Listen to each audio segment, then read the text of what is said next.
You have 3 minutes to figure out how to shoot this stage. What do? In this video, basic stage planning, fast.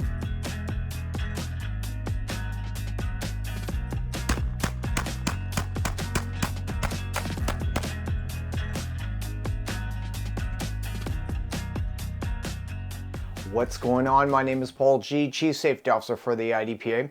This channel will help you simplify IDPA rules, shooting techniques, and keep you updated on the newest gear and what's going on in the shooting community. If you're new here, consider subscribing.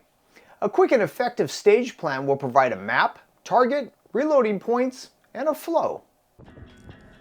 The map is the big picture. Begin by looking at the stage as the safety officer reads the description. Follow along as they point out targets, fault line, concealment, and how to score.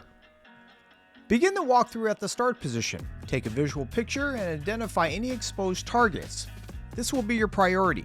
3 targets, scoring the best 2 hits on each, taking care not to interact with the 2 non-threats. Moving to the next engagement needs to be decided by your skill set. What makes sense to you, what flows the best, round counts, reloading skills, or DQ possibilities. Because I only have 5 rounds left, what makes sense to me is going to my right, engage 2 targets with 2 rounds each, and then begin reloading as I focus on moving.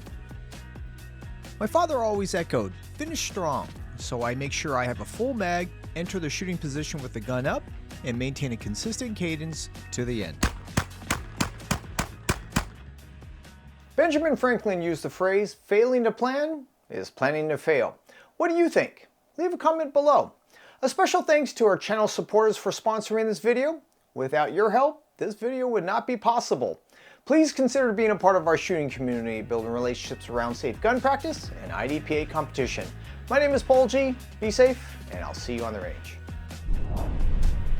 Like, share, subscribe.